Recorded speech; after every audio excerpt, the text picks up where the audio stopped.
আপনাদেরই এক গর্বিত সন্তান সবার আগে চিৎকার দিয়ে বলেছিলেন উই রিবর্ন। তিনি হচ্ছেন এলডিপির সম্মানিত সভাপতি ডক্টর কর্নেল অলি আহমদ বীর বিক্রম। জিয়াউর রহমান সাহেবকে হাতে ধরে সামনে এগিয়ে নিয়ে গিয়েছিলেন। চট্টলাবাসী আপনাদেরকে স্যালিউট। এই গর্বিত ইতিহাসের আপনারাই সূচনা করেছিলেন। কেন তিনি আজকে আক্ষেপ করে বলেন, আমি লড়াই করেছি রণাঙ্গনে, আমি জাতীয়তাবাদী দল গঠনে আমি ছিলাম দ্বিতীয় ব্যক্তি জিয়াউর রহমান সাহেবের পরে।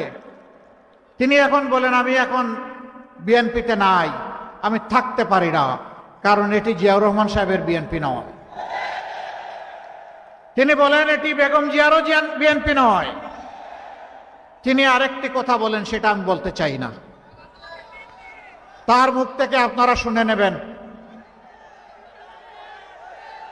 সম্মানিত ভাইরা, আমরা তো সকলেই মজলুম ছিলাম টানা 15 বছর, আমরা আরেকটু বেশি। আমাদের উপর তাণ্ডব শুরু হয়েছিল 2006 সালের 28 অক্টোবর। আসসালামু আলাইকুম ওয়া রাহমাতুল্লাহ।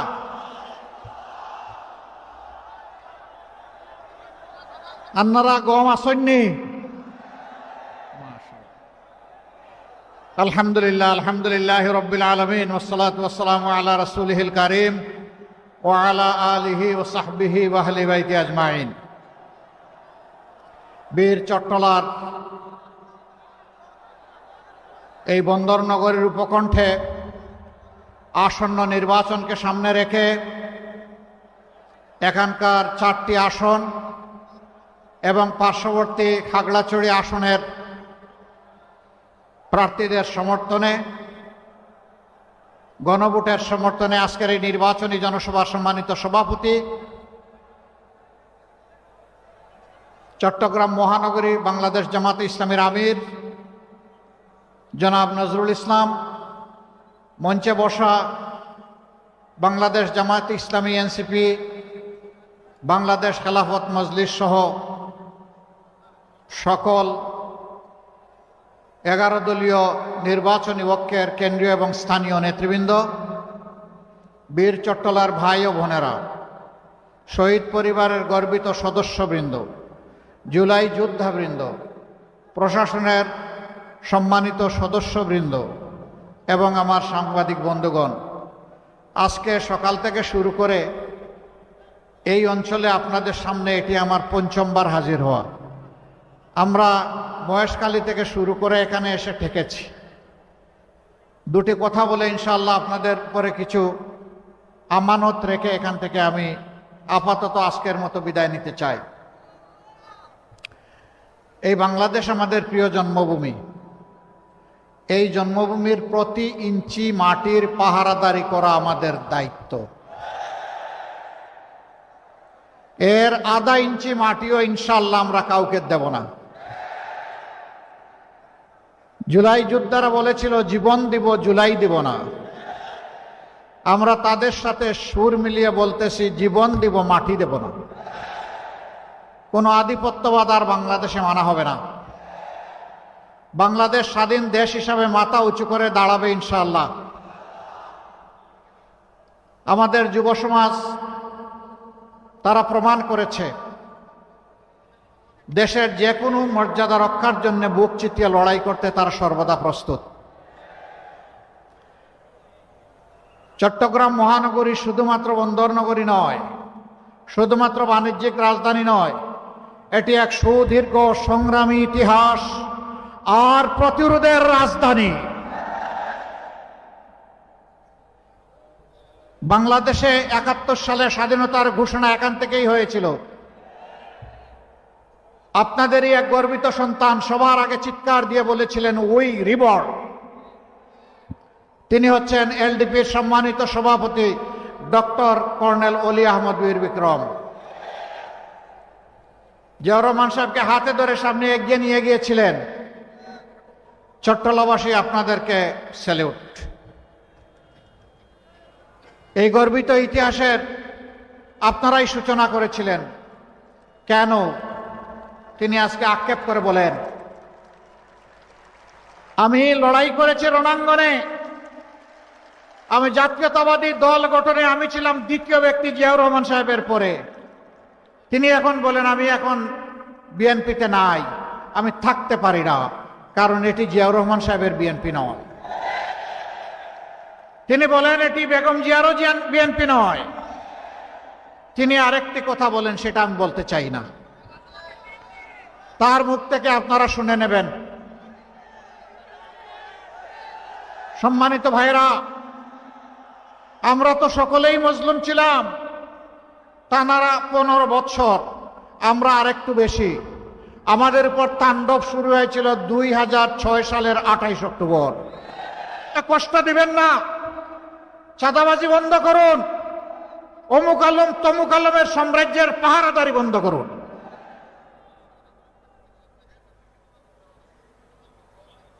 এখানে ওখানে বিভিন্ন জায়গার দখলদারি শুরু হয়ে গেল। এই দখলদারি করতে গিয়ে নিজেদের 234 জন মানুষকে নিজেরাই মেরে ফেলল। এরা বাংলাদেশকে কি দিবে? ওই 6 সালের 28 অক্টোবর যে বার্তা দিয়েছিল আওয়ামী লীগ ক্ষমতায় আসার আগে, আজকে একই বার্তা দিচ্ছে এই দলটি।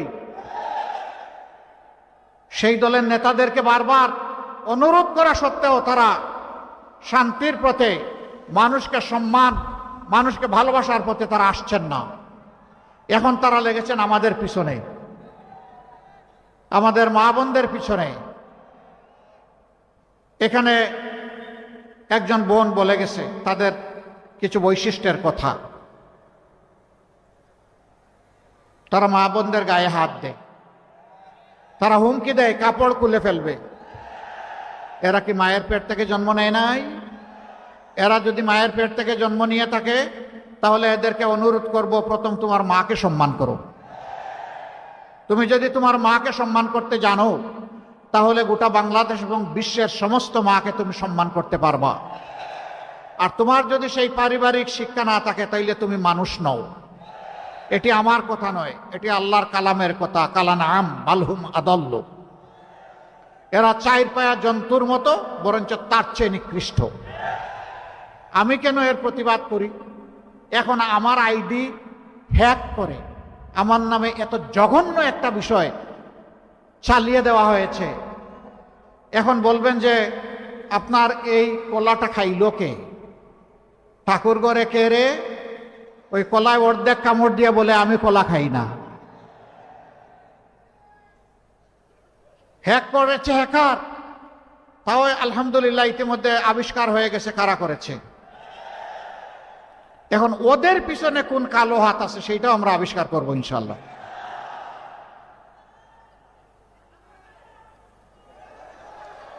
এখন কার কথা বলবো? লাল ভাই সাহেবের কথা বলবো না কালো ভাই সাহেবের কথা বলবো? পৌষ মাসে পিঠা খাওয়ার জন্য বসেছেন 2 বেয়াই পাশাপাশি, ছেলের শ্বশুর মেয়ের শ্বশুর। পৌষ মাস, মিষ্টি মিষ্টি রোদ উঠেছে। তাই একজন হঠাৎ করে বাড়ির মালিক যে ডাক দিছে, লাল ভাই সাহেব একটু আসেন। তো লাল ভাই সাহেব আসে, বলে যে একটু শরিক হন। শরিক হয়েছে।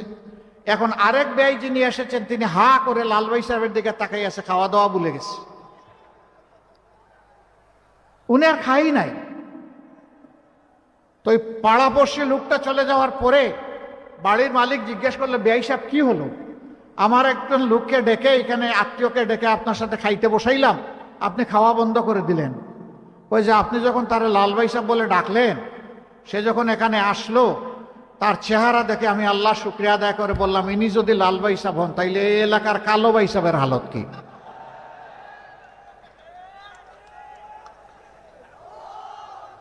এখন কিছু লোক তারা এখন নিজেকে লাল ভাই সাহেব হিসাবে উপস্থাপন করতে চায়। আমি মাফ করবেন, আমি মানুষের গায়ের রং নিয়ে কথা বলছি না, আমি খাসলত নিয়ে কথা বলছি। এই 2 দিন আগেও গাজীপুরে একজন ফ্যাশন ডিজাইনারকে চাঁদা চাইতে গেছিল, চাঁদা দেয় নাই, মেরে ফেলছে। এরা আবার বড় গলায় কথা বলে।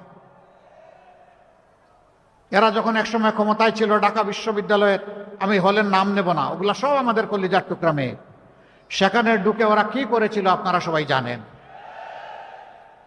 এখনো কি করে সব জানেন, আর আমার নামে চালায় দিছে। অসুবিধা নাই।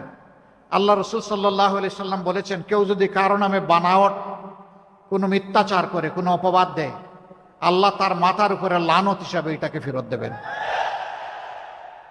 মহান আল্লাহ সাক্ষী, এই ধরনের নোংরা কথা তো দূরের কথা, এ ধরনের নোংরা চিন্তা আমরা জীবনেও করি নাই।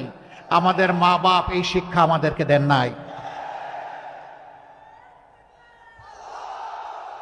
এখন বলবেন, এখন হয়তো আপনারা বলবেন যে মাঘ মাসে মাথা এত গরম হইল কেন? এটা তো চৈত্র মাসে গরম হওয়ার কথা। মাঘ মাসে গরম হয়েছে কি কারণে জানেন? জুলাই যোদ্ধাদেরকে যারা তুচ্ছ তাচ্ছিল্য করেছিল, জুলাইকে যারা স্বীকৃতি দেয়নি, সেই তরুণ সমাজ ইতিমধ্যে জাতিকে একটা বার্তা দিয়েছে। ঢাকা বিশ্ববিদ্যালয় থেকে শুরু করে জগন্নাথ বিশ্ববিদ্যালয় পর্যন্ত এই তরুণ ছাত্র সমাজ জানিয়ে দিয়েছে যে তারা চাঁদাবাজ, দুর্নীতিবাজ, মামলাবাজ, স্ট্যাম্প দখলকারী এবং নারীদের ইজ্জত হরণকারী, এদেরকে তারা লাল কার্ড দেখিয়ে দিয়েছে। এরপরে নির্বাচনগুলো ঠেকিয়ে দেওয়া হয়েছে ভয়ে। যেখানেই হচ্ছে সেখানেই দুর্গের পতন। না, জনজুয়ার এইভাবে আটকানো যাবে না। তাদের মাথা গরম হয়েছে। আজকে মায়েরা তাদের ইজ্জতের ওয়ারেন্টি হিসাবে তারা মনে করে আমরা যারা 11 দল এখানেই তারা নিরাপদ। একথা তো আমার নয়, আমার মায়েদের। এখন মায়েরা এই কথা বলে কেন? এটা তাদের দোষ। যারে দেখতে নারী তার চলন বাঁকা। এখন মায়ের গায়ে হাত তুলে আবার আইসা বলে যে একটা ফ্যামিলি কার্ড নাও। এক হাতে ফ্যামিলি কার্ড আর এক হাতে মায়ের গায়ে হাত। রাখ তোদের ফ্যামিলি কার্ড। আমার মায়ের মর্যাদার চাইতে ওই ফ্যামিলি কার্ড নস্যি। এর 2 পয়সার কোনো গুরুত্ব নাই। আগে আমার মায়ের মর্যাদা, তারপরে তোদের ফ্যামিলি কার্ড। আমরা জাতিকে আলহামদুলিল্লাহ গর্বিত জাতি হিসাবে গড়ে তুলতে চাই।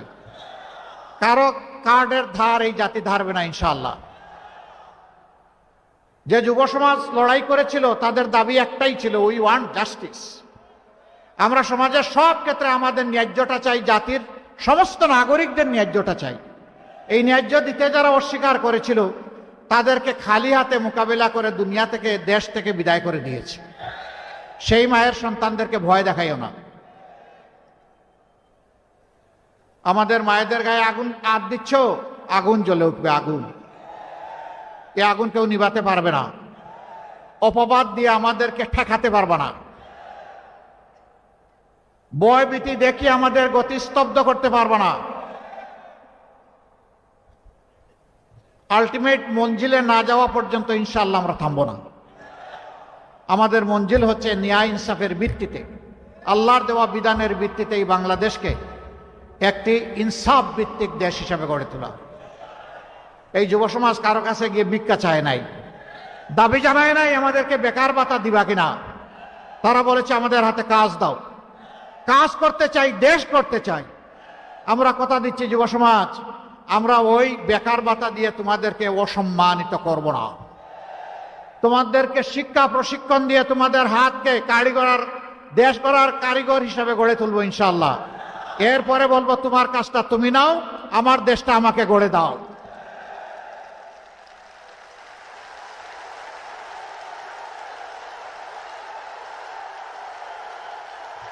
আমরা বাংলাদেশ নামের একটা উড়োজাহাজের ককপিটে ক্যাপ্টেন হিসাবে এই যুব সমাজকে বসিয়ে দিতে চাই। সেই উড়োজাহাজের প্যাসেঞ্জার সিটে আমরা বসে থাকতে চাই। এরা এই উড়োজাহাজ চালিয়ে জাতিকে সামনের দিকে নিয়ে যাবে। অতীতের কাসুন্নু টেনে এই জাতিকে আর বিভক্ত করতে দেওয়া হবে না ইনশাআল্লাহ। ধর্মে বর্ণে কোনো ভেদাভেদ আমরা আর চাই না। সকল ধর্মের মানুষ মিলে এই দেশকে আমরা ফুলের বাগান হিসাবে সাজাতে চাই। সকলের জন্য আমরা নিরাপত্তা নিশ্চিত করতে চাই। বিশেষ করে মা বোনদের জন্য তাদের গৃহে চলাচলে এবং কর্মস্থলে ইনশাআল্লাহ আমরা আমাদের সকল শক্তি দিয়ে নিরাপত্তা নিশ্চিত করব। মায়ের মর্যাদায় মাথার উপরে তাদেরকে তুলে রাখবো ইনশাআল্লাহ। মায়ের মর্যাদা দিব না, জান দিতে প্রস্তুত থাকব। প্রিয় দেশবাসী,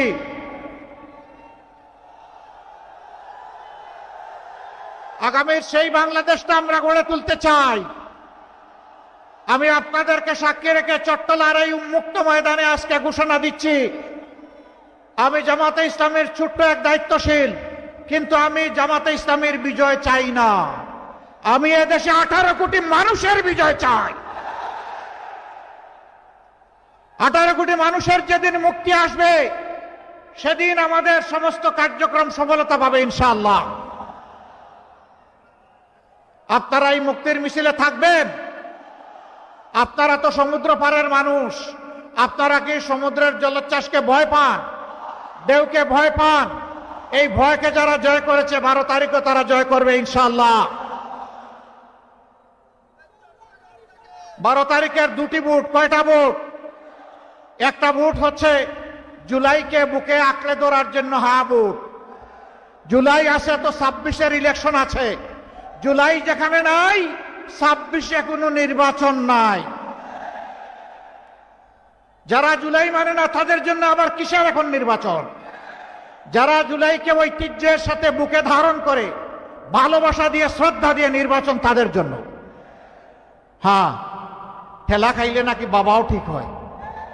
ঠেলার নাম বাবাজি আছে না? প্রথমে না আমরা মানি না, না ভোট। এখন দেখছে সারা দেশ ঐক্যজোট। হ্যাঁ, কিসের পক্ষে? হার পক্ষে। এখন আস্তে আস্তে কেউ কেউ বলতে শুরু করেছে, আচ্ছা আমরা জুলাইতে আমরা সংস্কারে হা ভোট দেব, গণভোটে হা ভোট দেব। আমরা দোয়া করি তাদের মুখের কথাটা যেন বুকের কথা হয় ইনশাআল্লাহ। এই 12 তারিখ নতুন ইতিহাস তৈরি হবে ইনশাআল্লাহ। হা বিজয়ী হবে ইনশাআল্লাহ। এরপরের ভোটটা ন্যায় ইনসাফ ভিত্তিক সমাজ গঠনের জন্য। 11টা দলের 11টা প্রতীক আছে। আমরা কোনো দলকে আমাদের পেটে হজম করি নাই। এটা একটা দলকে অপমান করার শামিল। আমার সাথে তুমি ঐক্য বেঁধেছো, আমি এখন বলবো যে আসো আমার পেটের ভিতরে ঢুকে যাও, এটা ওই দলটার প্রতি অপমান।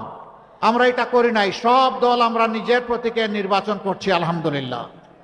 এখানকার 4টা আসন, খাগড়াছড়ির একটা আসন।